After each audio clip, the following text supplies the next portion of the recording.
Yes, welcome back to the channel, people. How we all doing? Hello, Luca. How we doing? Hope everything's good with you, brother. We are back with a bit of a short stream today. It's going to be a bit of a shorter one because it's aiming to do just some of the transfer story roundups that we've had with today. And I'll tell you what, with the way that transfer business works in this day and age of football, it could be potentially a story or two more, or further details on other bits and pieces, perhaps still yet to come out today. So still time left in the day, of course. And when you know there's hours left in the day, you know that there's football journalists are tapping away with their little keyboards fingers. I'm not going to say keyboard warrior because, I mean, to be fair though, Fabrizio Romano is kind of having to be a keyboard warrior half the time with a lot of the absolute numpty donut people that you can sometimes get on the internet. So, but hey, welcome to our world. We deal with these people on a daily basis, it seems like. Thankfully, not me. Thankfully, I've actually got a very lovely community filled with lots of fantastic people. Not to say it will never get to that stage, but I'm going to enjoy the times where everything's quite chilled and settled down, much like people such as Luke at AFC there. We do like to have people like Luca around. So big ups to Luca and big ups to everybody else who does tune in.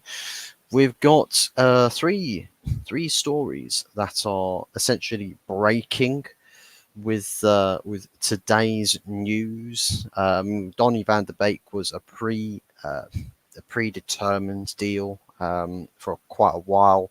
Obviously, Eintracht Frankfurt, they sort of get the deals done, do the talks, cover everything, all bases, and second the transfer window opens, he's out the door.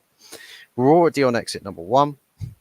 Serge Reguilon, we're going to cover that story with the loan deal being terminated. I think he was set to be on loan until the end of the season, but we've opted to cancel that, and so Serge Reguilon has gone back to Tottenham Hotspur.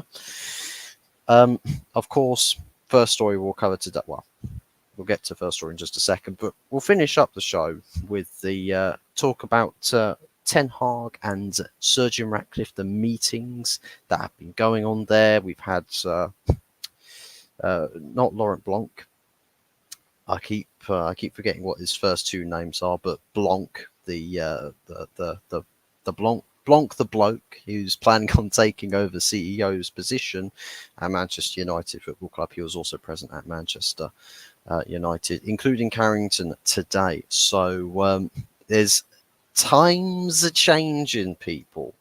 Times are changing, and there's some implication to those conversations. But we'll start with one Jadon Sancho story. Geordie, away the lads, big ups to you, man. Commiserations with yesterday. I mean, the score line seemed like a bit of a madness, 4-2 to Liverpool at Anfield. It looked like it was going to be a scrappy back and forth. And if you're watching the goals or tracking the goals going in, you would have thought, well, Jesus, it's tit for tat with this. Dodgy penalty decision, controversy, VAR, everyone's throwing their toys out the pram again. But yeah, man, it's whether it was quite the same, had the same reading as perhaps watching the game from afar. I mean, I watched the first half. I was just like, man, this 0-0 game thus far. I mean, not really. It's not really doing much up different than from watching Manchester United against Liverpool. Liverpool getting all the chances and just, not really doing anything, or neither team really doing anything. Then the second half happened, and I didn't watch the second half because I was too busy doing other things. I kind of wished I had, because there was 6 goals scored, 6 whole goals scored in that second half. Thankfully, well, unfortunately, it was, as a United fan, it was between 2 teams and not between one. because 7-0 business and all of that stuff.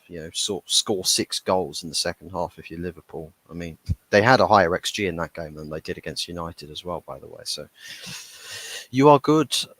Good to hear, Luca. Good to hear. But let's not waste any more time. But Jadon Sancho, the stories are gaining legs. It's gaining traction. It's speeding up. We are moving towards Jadon Sancho rejoining Borussia Dortmund on a loan deal that takes him through to the summer.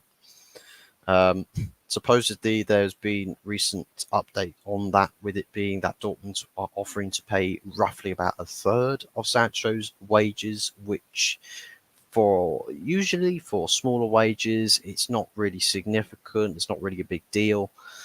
With Jadon Sancho's wages about 200,000/300,000 a week, or 250/300k a week. That is significant amounts of money. That's even though Dortmund are offering to cover a third of his wages. I mean, for a total deal or an annual salary, thereabouts £13 million, roughly. That's crazy stuff. That is absolutely crazy stuff. Not a wage that really anybody at Manchester United should be on. In my personal opinion, not even guys like Casemiro or Rafael Varane should be on that wage. I'm thinking they should be roughly about 200, between 2 and 250, but both of those guys are 300 upwards. For me, it's a necessary move for Manchester United to make. I mean, Jadon Sancho refusing to apologise to Erik ten Hag, refusing to put on a shirt for Manchester United as long as the manager is still in charge. And if anybody has got a bit of a head on them, you would have said that I would rather a player, one single commodity asset, a minor commodity asset, compared to the bigger, wider scale of things, should be in fact, we should be in favour of seeing the smaller entity be removed, the less influential entity be removed. And whilst we say let's back, we support the manager over a single player throwing his toys out the pram with the wages that he's on and the generosity that I'd say that Ten Hag has offered to Jadon Sancho in, with last season being allowed to take time off to sort of find recuperation with mental health situations. But fast forward to now, it's kind of like, well, you sour bastard. I mean, why would you do this? Why would you speak like this? Why would you decide to air dirty laundry, or decide I'm going to clap back and stick a statement out there, not apologise for it, and completely throw my Manchester United career in the bin? And the most concerning thing to me is that there's too many supporters at this club that are pinning their hopes and dreams on Jadon Sancho still having a career. That's kind of like Arsenal fans wetting their knickers about what's an appropriate player we could use here. What's an appropriate player? Zinchenko. Let's say Zinchenko wetting their knickers, or Eddie Nketiah. So someone that's not really set the world alight at respective clubs, not really done anything of worthy note, and apparently because of the manager that these supporters don't really like, has called out a player. I mean, yeah, let's trust the manager and let's back a player that isn't really doing anything for Manchester United, whilst also stealing a massive, massive wage, which also does hamper the club in its operations, in other aspects as well. So it's a double negative, that which concerning thing to me is that I see fans backing that, as opposed to thinking about the bigger picture here, and that to me is concerning. So for me, it's a good move all round to just act quickly, act decisively, and push him out of the club and just say, look, You go on loan, you get your experience. We'll talk about how we're moving you on in the summer. Because for me, I'm in the camp that Jadon Sancho's career at Manchester United is finished. It's done. It's over. He's got to go. He's got to go. And it's as I believe I've stated previously, that I believe it's a case we're just kicking this problem a little bit further down the road. Listen, that problem will take care of itself when we get to it, when we've got the time to. January's here. It's open now. We've got 1 month to figure stuff out and get things back on the rails to as much of an extent as we can. So time is of the essence. We've got barely any money to exert by any stretch of the imagination. We've already we've already essentially completed 3 actions of outgoings. I know that one's to do with cancelling a loan. The other 2 are on the basis of sending people on loans. But these are decisive actions, and I know that there's people, in terms of the loan fee, on which Dortmund are paying us for with this Jadon Sancho loan being a £3 million or €3 million, so basically £2.6 million loan fee it's exorbitantly low. Or it's very, very underwhelming for a loan fee. So the value of this action for me is, it's poor. It's poor value. But the thing is I'm not so concerned about the value of things, because this is what we're going to expect with a lot of players leaving. In terms of permanent transfers as well, we're going to have to take some pay cuts here. Some, chopped down transfer fees. We're going to have to do that, because the negotiations of overpaying for the players to get here in the first place already puts us as a very, very distinct, almost nigh on impossibility in recuperating all of those funds. You then got the talks of overpaying on the wage structure. So that also closes the door of a lot of exit routes for players. So in terms of selling players, it's going to get that much harder. But also the fact that we've overpaid means that we all sit here and say, well, let's say we paid £50 million for this player. We expect us to at least get 45.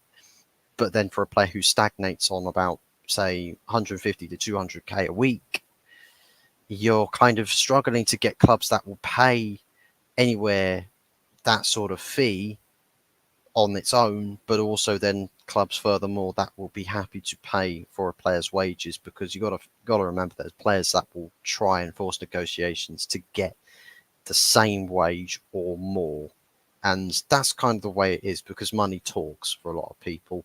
Players, agents, you name it, all of those intermediaries are also included in those sorts of discussions. So for me, it's the fact that it's being decisive and getting things done now. Sort it out now, so that we can look forward at other important decisions that we need to make in the very, very near future. I'm not, saying we're going to have a fantastic January transfer window, because these sorts of decisions are things that are absolute just necessities. And for me as a fan, where I want to keep my standards held high for this football club, I would say I'm not going to sit here and start lauding this up and say, oh, fantastic, guys, well done, brilliant. I'm not going to do that. I'm going to say, this is what I expect you to do. So you keep doing that. You keep doing things decisively, and you're not doing no BS with any of this, right? You're not taking the mick. You're not, drawing things out like, for example, transfers incoming. We like to drag things out. If we've got new people coming in, that you're starting to implement found them.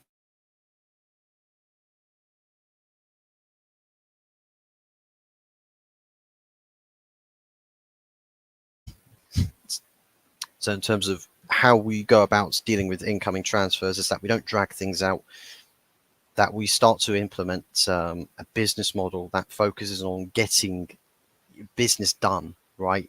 Worry about the hype stuff and all that once we've got deals sorted, right? Don't try and you know, over egg the pudding too long, too much for too long. And the thing is that one thing we can associate with Manchester United boardroom business or discussions, and all of that nonsense that goes on in those boardrooms, is that negotiations don't drag out. We don't waste time, and well, that's what we want to do. But what we're used to is that things just they go on for too long.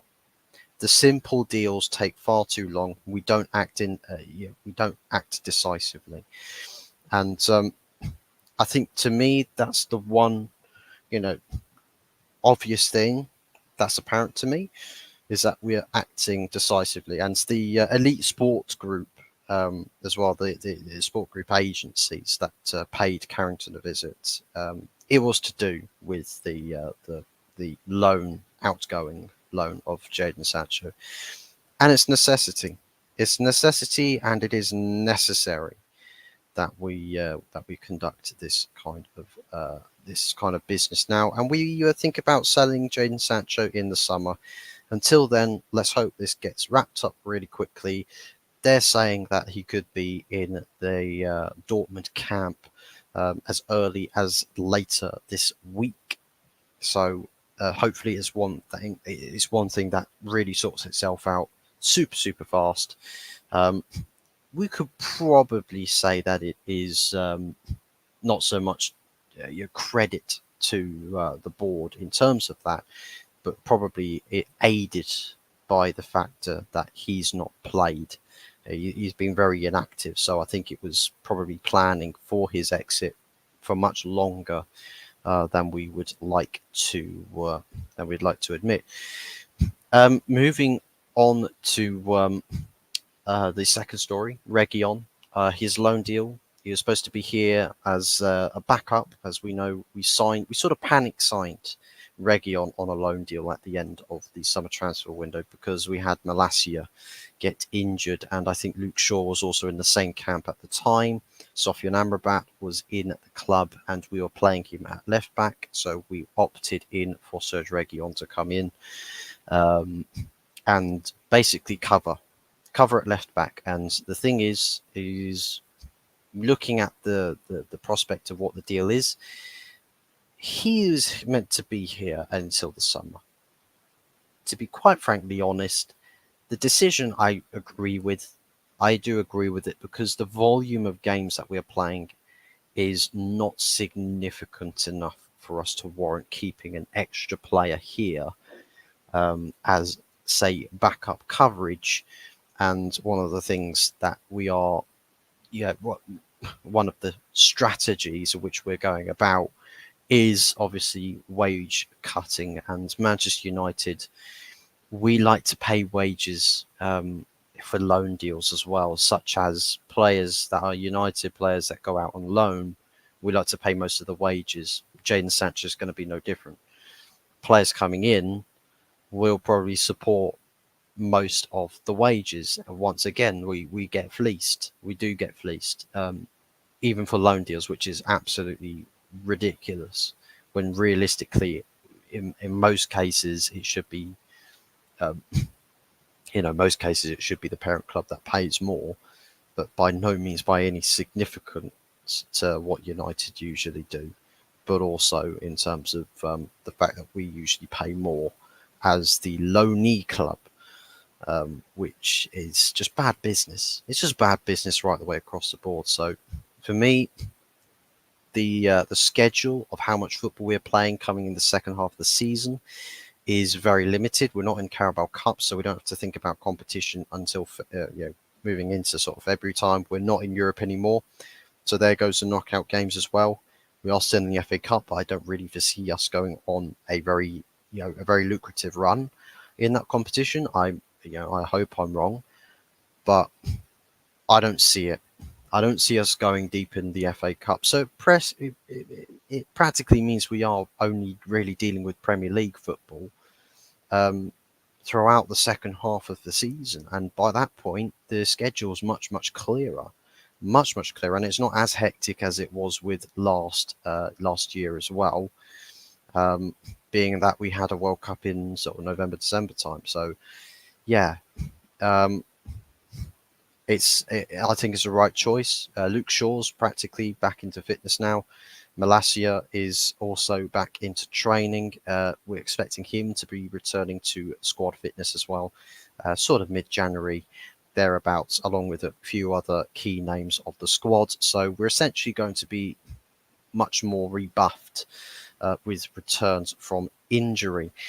Um, but again, it's just the opening couple of days, the decision you've not waited and waited and waited and seeing, oh, actually, yeah, no, I'm not too sure. I'm not too sure. You've actually just gone and said, no, we're doing it now.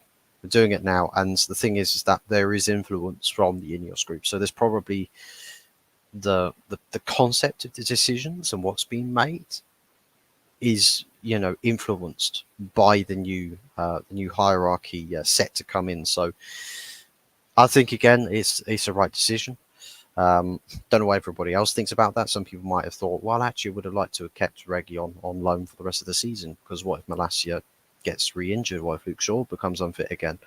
You know, yeah, we'll be stuck with, once again, probably playing Amrabat at left back. We've had Lindelof playing at left back as well.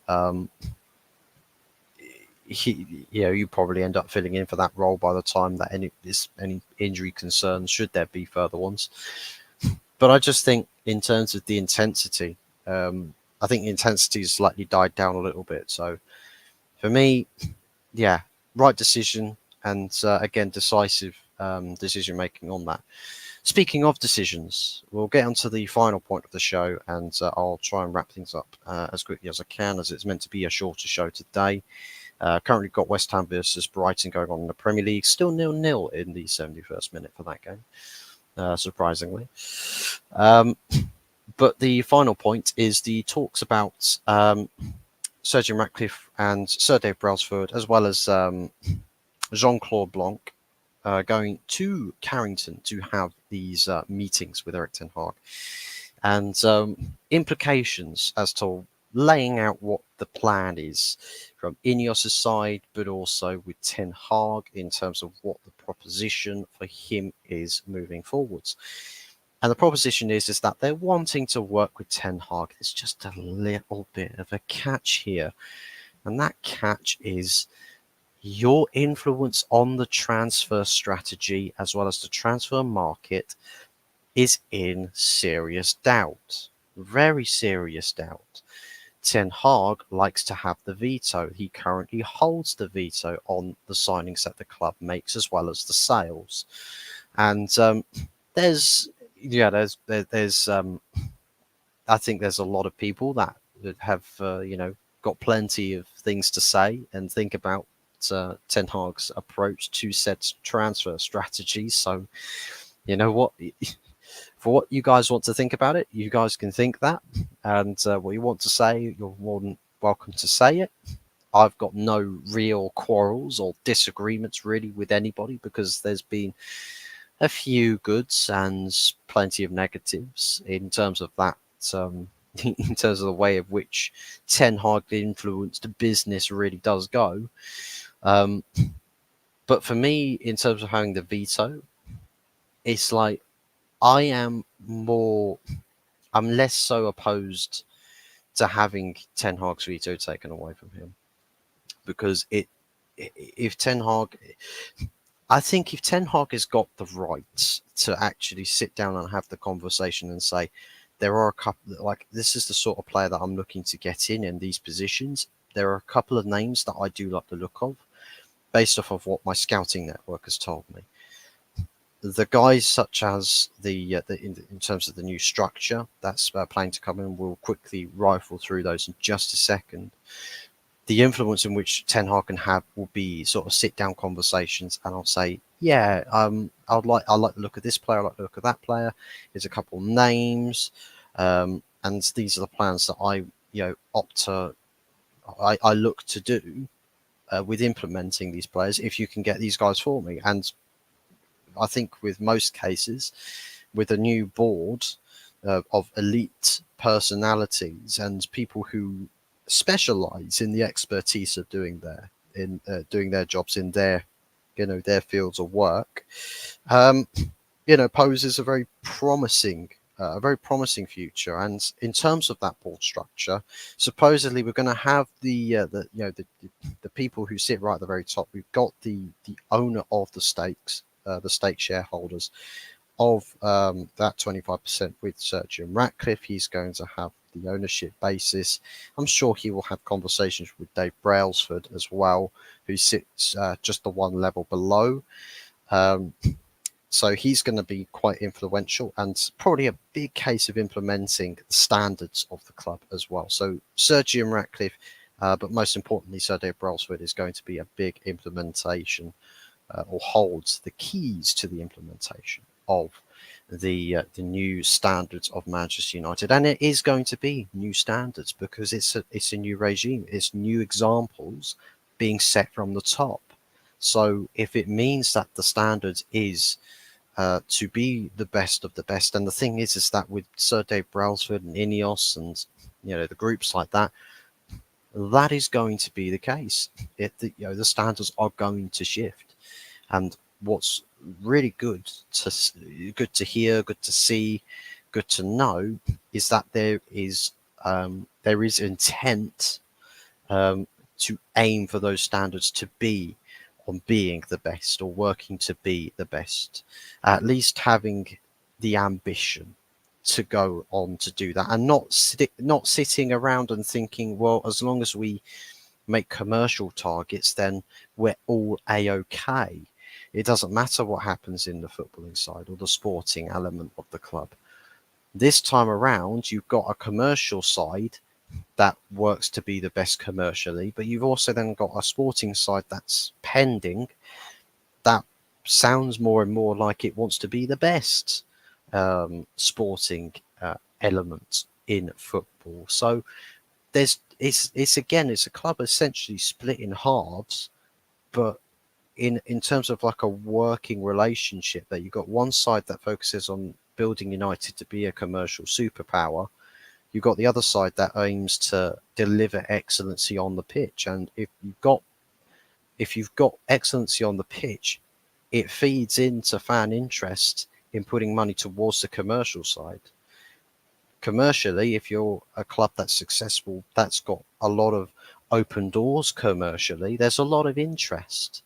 So such as sponsorship deals, such as new fan interest, fans that are new to football, or choosing which club they want to support. They look at Manchester United and go, actually, that's a club doing really well. I'd like to support Manchester United.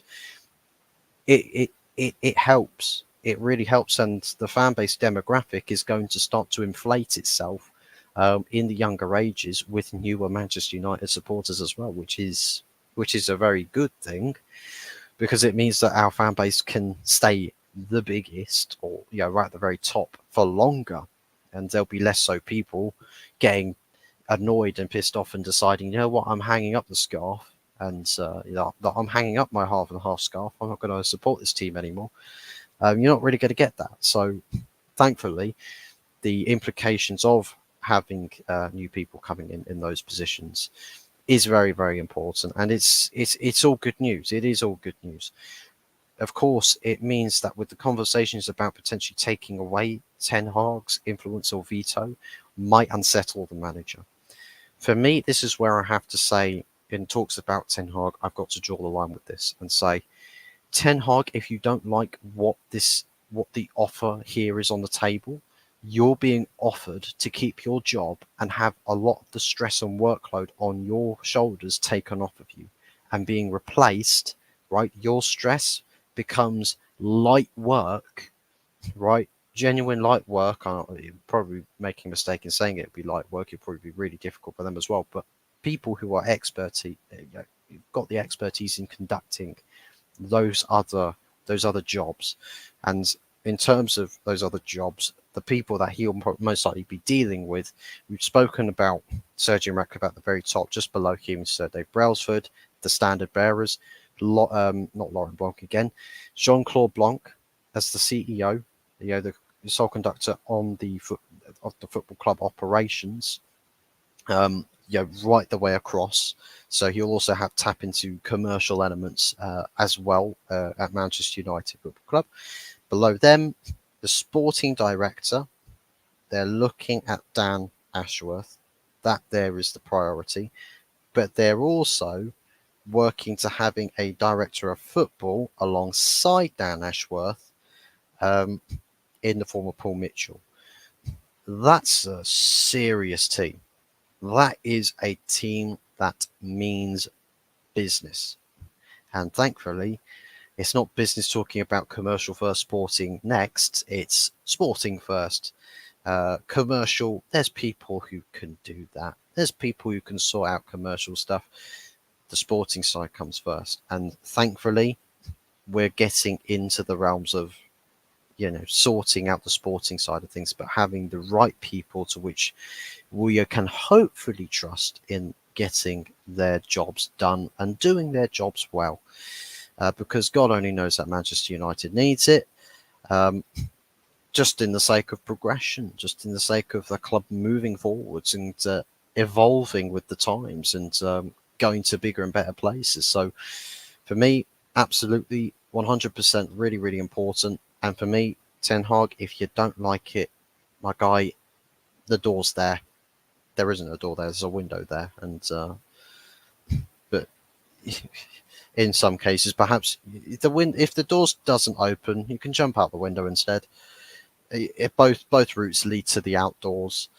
And as to whether this becomes a case of it being quite instant, and this is the thing, even if Manchester United were in a good position, talks like this, if the manager is not aligned with the project of the incoming, strategy holders or the people that are going to be the flag bearers for this change at Manchester United, if the manager's not in line or presents different ambitions and the ambitions don't align, if the visions don't align or they can't, they're non-compatible, then even if the club was in a good position, you might see a splitting of ways where the manager leaves the club and then the sporting structure employs who they want to employ. I think there is a very realistic risk that Ten Hag, if he is stubborn, and we know Ten Hag as a Dutch coach, we've dealt with stubborn Dutch coaches before, Louis van Gaal. Stubbornness might be the one downfall for Erik Ten Hag, because if he's adamant about keeping veto control on transfer strategies, whilst you've got Dan Ashworth and Paul Mitchell essentially sitting off to the side, not really allowed to do anything, right, to really conduct their jobs to the fullest extent, because Ten Hag keeps saying, well, actually, the player you've recommended, I don't like him. The player that you've recommended, I don't like him.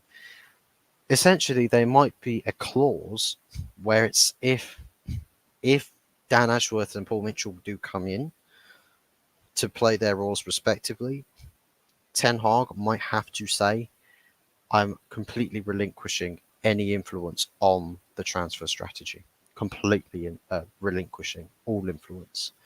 I will be having to stick with coaching the team, managing the team, coaching the players, trying to get the best results on the football pitch in 90 minutes.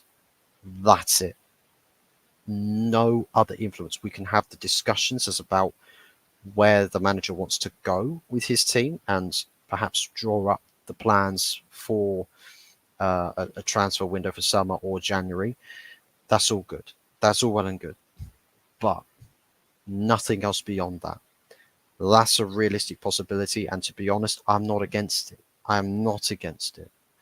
I'm more so in favour of Ten Hag having the veto taken away from him. There's a slight part of me that says I kind of hope it stays, on the sole basis that we've had it before where managers don't get the players that they like or want. It does present the opportunity of an occurrence where the sporting structure signs a player that Ten Hag or the manager just had no idea about what he's going to do with them. That player comes in and essentially goes into limbo, and then it's just a complete waste of money. I think if you've got people who are very good at their jobs, though, I suppose that probably won't ever be the case, because these guys are actually well trained and have got a really good eye for the players that they'll bring in. So you won't really have the clashing of worlds between the manager getting a player that they don't want. And it's just like, why would you sign me this player? You know, it's like Ole Gunnar Solskjaer and Donny van der Beek. Ole didn't want him.